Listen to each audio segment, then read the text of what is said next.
Bonjour et bienvenue sur le podcast de Cyberprev Décode qui vous est proposé par l'association Assurance Prévention.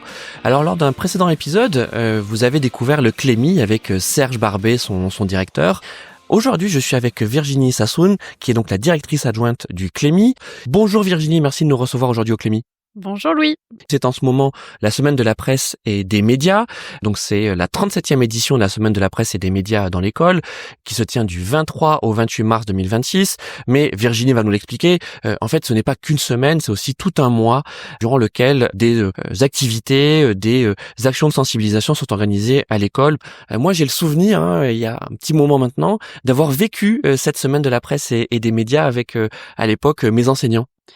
Et oui, c'est un moment fort qui reste gravé dans les mémoires de ceux qui ont eu la chance de le vivre. Aujourd'hui, c'est un événement qui concerne près de 4 millions d'élèves. Donc, il y a 12 millions d'élèves en France. Donc, c'est vraiment un événement majeur et c'est un rendez-vous précieux aussi dans notre société pour faire en sorte que nos enfants, nos adolescents découvrent aussi les coulisses de la fabrique de l'information, découvrent des médias que finalement, ils ne côtoient pas chez eux, à la maison, qu'ils puissent feuilleter un journal, écouter des radios, prendre conscience à quel point c'est important d'avoir une diversité de sources d'informations, découvrir la richesse de notre paysage médiatique. Et puis aussi, pour certains, c'est l'occasion d'aller dans des rédactions, de visiter des médias, de prendre conscience aussi que les journalistes, ce sont des gens qui travaillent, qui sont aussi très différents parce que ce dont on se rend compte aussi, c'est que les élèves ont aussi beaucoup d'idées reçues, beaucoup de fantasmes, de préjugés sur la profession des journalistes.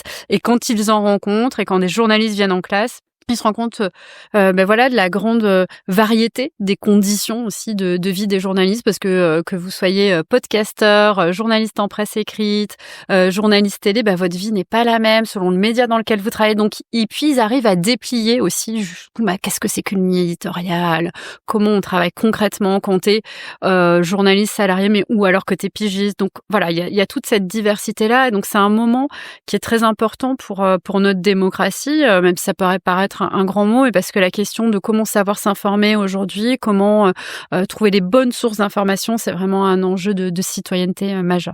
Et l'idée, de cette semaine qui dure en réalité un peu plus longtemps et en fait une sorte de printemps de l'éducation aux médias, à l'information. L'idée, c'est de parler de ces enjeux-là, comment chercher l'info, où est l'info, comment la chercher, comment la trouver. Puisque aujourd'hui, on sait que 92% des adolescents s'informent via les réseaux sociaux. Quand on se connecte sur nos fils de réseaux sociaux, on ne trouve pas que de l'information, on trouve de la désinformation, on trouve des contenus divertissants, parfois abêtissants. Et le thème de la semaine de la presse, c'est où est l'info ? Et c'est vraiment une question qui devrait tous finalement nous interpeller quand on se connecte à nos réseaux sociaux. Où est cette information ? Alors c'est vrai que moi je suis d'une génération qui, pour chercher l'information, va aller vers un média. Ce qui n'est pas le cas des adolescents et des enfants qui sont quand même connectés de plus en plus tôt. Je rappelle que la première inscription sur les réseaux sociaux c'est 10 ans en moyenne selon la dernière étude de l'Arcom. Donc très rapidement ils sont plongés dans cet écosystème qui n'est pas un écosystème informationnel au départ. Vraiment les réseaux sociaux ils ont été conçus pour être en relation les uns avec les autres, mais ils sont confrontés à des informations qu'ils n'ont pas cherchées, qu'ils n'ont pas demandé. L'information, on s'informe par accident sur les réseaux sociaux. Où est l'info, mais aussi c'est quoi l'info ? On entend beaucoup parler de désinformation, notamment à l'ère de l'IA, mais pour savoir ce qu'est la désinformation, encore faut-il savoir ce qu'est l'information. Et donc Virginie, qu'est-ce que c'est l'information ? Le plus important, c'est de commencer, que vous commenciez dans les toutes petites classes ou même après, c'est de comprendre ce qu'est une information. À quoi on la reconnaît ? Quels sont ces critères vraiment de véracité, de fiabilité, de qu'est-ce qu'elle apporte de nouveau, comment se fier à une information. En fait, ça c'est vraiment la toute première étape. Parce que si vous commencez par aborder la question de la désinformation, ça peut être vraiment contre-productif parce que déjà ça brise la confiance. C'est-à-dire que les enfants, les adolescents se mettent à douter de tout et on a vu aussi que c'était pas la bonne approche. Et donc je trouve que c'est important de rappeler que avant de se soucier de désinformation, il faut vraiment acquérir les bases pour reconnaître une information, Un des meilleurs moyens pour la reconnaître, c'est de la fabriquer soi-même. Et c'est pour ça qu'au Clémy, on est très engagé dans toutes les pédagogies actives. C'est-à-dire que les élèves, quand ils font un podcast, quand ils fabriquent un journal, quand ils font un reportage, ils sont en situation de fabriquer une information. Donc, ils s'informent pour informer, pour transmettre de la connaissance, de l'information factuelle, et ils argumentent, ils coopèrent, etc. Ils sont sensibilisés aux enjeux de diffusion, de publication, parce que quand vous publiez un reportage, évidemment, il faut se soucier de qui va le lire, comment il va être reçu, etc. Et donc, toute cette éducation aussi à savoir ce qu'est une information en la fabriquant, en la produisant, en la diffusant, elle est transformatrice pour les élèves qui ont la chance de le vivre. Et donc, le point de départ, le seuil de l'éducation aux médias, c'est vraiment d'avoir cette réflexion, cette acquisition de connaissances et de compétences sur l'information. Et ensuite, une fois qu'on sait reconnaître une information produite de manière déontologique, professionnelle, qu'on sait distinguer les faits des opinions, alors là, on peut approcher la question de la désinformation, de tous ces enjeux, de ce qu'elle a à l'impact dans notre manière de comprendre le monde. On parle d'éducation à l'information, d'éducation aux médias. Ça veut dire que ça s'apprend. Et les premiers éducateurs, ce sont les parents. Ils ont un rôle absolument crucial et nous aussi, on a un rôle crucial en tant que service public de l'éducation aux médias, de sensibiliser les parents et surtout de les informer. Parce qu'il y a une forme de cacophonie médiatique. Il y a beaucoup de controverses entre experts sur que ce soit l'impact des écrans, mais aussi la question de la désinformation, etc. Depuis le Covid, il y a aussi une fragmentation sociale. Il y a cette question du lien qui est quand même très abîmée, avec aujourd'hui un niveau de connaissance dont on sait à quel point c'est important de se soucier de notre santé mentale dans nos usages du numérique. Et tout ça fait que, effectivement, les parents doivent être informés. Et nous, notre objectif au Clémy, c'est vraiment de leur fournir une information clé en main, accessible, la plus compréhensible possible, sous différents formats, des formats guides, des formats BD, des formats séries, vidéos, etc. Et avoir aussi une conscience aiguë des dangers et des risques que nos enfants encourent en ligne. C'est-à-dire qu'il y a beaucoup de parents qui sont rassurés que leurs enfants soient à la maison. Ils n'ont pas le sentiment qu'il y a une... Et c'est Jonathan Haidt qui en parle beaucoup dans Génération anxieuse aussi, son livre. C'est un psychologue américain qui dit que les parents surestiment les dangers du dehors et sous-estiment ceux du dedans. Et ceux du dedans, c'est la vie en ligne de nos enfants. Et donc, il faut considérer que cette vie en ligne, c'est une vraie vie. C'est pas une fausse vie ou une vie moins réelle. Et donc, il faut qu'on ait une curiosité à cet endroit-là. Donc, nos ressources, elles invitent toujours au dialogue. C'est-à-dire, votre enfant rentre le soir de sa journée, on a tendance à lui poser « Est-ce que tu as passé une bonne journée ?» Oui, mais est-ce que tu as passé une bonne journée? Ça inclut ta journée en ligne. Qu'est-ce que tu as vu sur les réseaux sociaux? Comment tu t'informes? Alors, peut-être pas de manière aussi comme ça directe, et puis chacun est libre de poser la question selon la relation qu'il a avec son enfant, mais vraiment, l'idée globale, c'est de trouver ces moments pour s'intéresser à ce que nos enfants font en ligne et la manière dont ils s'informent, et de nous leur partager quand vous lisez quelque chose qui vous intéresse ou que vous voyez un article dans la presse qui vous intéresse, même si ça fait partie des médias dits traditionnels, etc. Créer cet espace de partage et de dialogue continu avec l'enfant. Je demande souvent à mes invités ce que signifie pour eux le concept de parentalité numérique, et c'est pas facile, en particulier en 2026. Non, parce que le numérique a transformé le travail parental. Aujourd'hui, la parentalité numérique, ça veut dire que effectivement, on est parents, mais dans notre fiche de poste de parents, il y a aussi éduquer nos enfants au numérique. Et éduquer nos enfants au numérique, quand nous-mêmes on n'est pas éduqué au numérique, c'est un défi majeur. C'est un défi majeur parce que l'écran fait bien souvent écran à nos relations au quotidien, que les parents ont besoin d'être soutenus, d'être accompagnés pour pouvoir transmettre des connaissances, des compétences à leurs enfants, pour qu'ils aient à la fois une vie sécurisée en ligne, mais que ça s'arrête pas juste à la question de la sécurité, de la surveillance.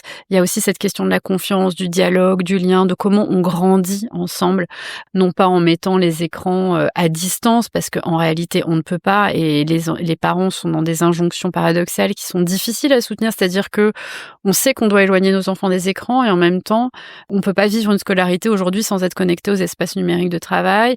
D'ailleurs, c'est peut-être l'occasion pour moi de faire une incise sur un sujet que je trouve important, qui est que, par exemple, dans les ateliers parentalité numérique, il y a 80% de mères, de mamans, et que la charge mentale numérique, elle est bien souvent complètement pris en charge par les mères. Et il y a vraiment un enjeu aussi, je crois, en fait, derrière tout ça, d'égalité dans les couples, et que cet enjeu d'égalité et de prise en charge plus équitable des sujets de l'éducation numérique des enfants, de la surveillance, du contrôle, du choix des contenus, de la manière dont on organise cette vie-là, que c'est souvent les mères qui sont là en train de lutter avec leurs enfants pour retirer les smartphones, les tablettes, etc. D'ailleurs, c'est l'objet de nombreux conflits dans les couples. Pour moi, il y a un enjeu aussi de se sentir moins isolé dans ce travail parental, parce qu'il y a un standard de la parentalité aussi aujourd'hui où les parents ont envie d'être des parents parfaits et ultra performants, qui est un standard qui est inatteignable. Et donc, comment on arrive ensemble construire quelque chose qui à la fois nous rassure dans le partage des difficultés, des défis communs. Par exemple, un cas très concret sur le premier smartphone. À quel âge je dois équiper mon enfant d'un premier smartphone? Pour moi, c'est des questions qui doivent être abordées en collectivité, avec des collectifs de parents autour de l'établissement scolaire, par exemple, où votre enfant va être scolarisé en 6e.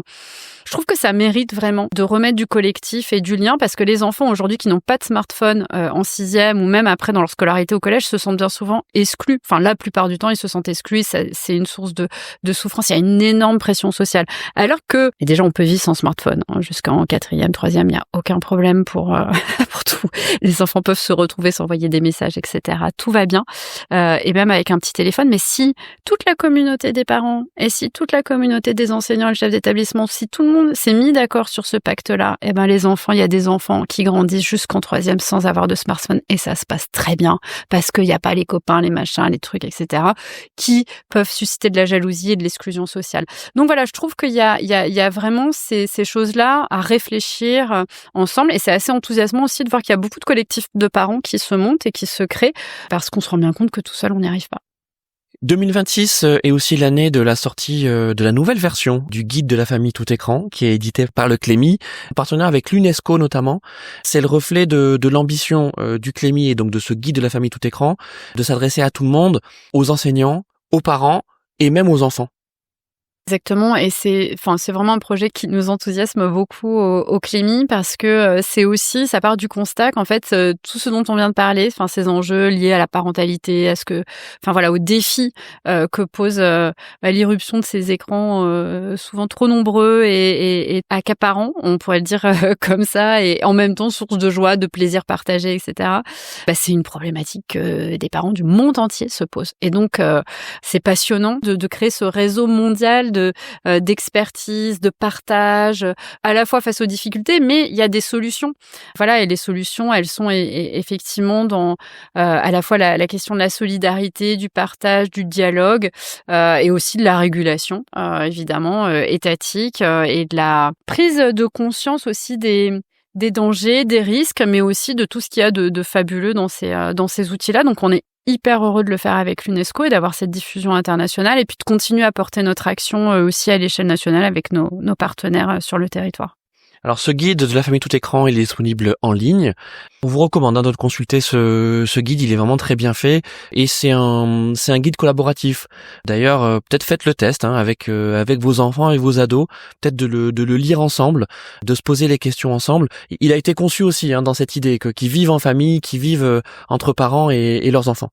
Exactement, et les adolescents ont plein de choses à nous apprendre. À partir du moment où on commence à enquêter avec eux, ils ont aussi bien souvent plus d'esprit critique que ce qu'on croit. Ils ont aussi conscience qu'ils ont besoin d'aide. En fait, ils ont besoin d'aide, ils ont besoin d'être soutenus plus que d'être jugés et d'être sanctionnés. Et donc voilà, c'est tout l'enjeu de les surveiller, les aider, poser des limites, tout en les accompagnant dans ce processus. Et eux aussi, ils ont plein de choses aussi à nous apprendre et à nous faire découvrir sur leurs pratiques en ligne. Donc lisez-le en famille. Merci beaucoup Virginie. On vous souhaite et à vos enfants également une bonne semaine de la presse et des médias à l'école. D'ailleurs, c'est peut-être l'occasion d'en parler avec vos enfants, de leur demander qu'est-ce qui est prévu au sein de ton établissement pour la semaine de la presse et des médias. Ça peut être une accroche pour ensuite amener les sujets sur ce qu'est l'information, la désinformation, comment on la consomme. C'est une bonne idée ça Virginie? Super idée, validée à 100% par le Clémy. Merci beaucoup et à bientôt avec Cyberpreuve des codes et l'association Assurance Prévention. Au revoir. Au revoir.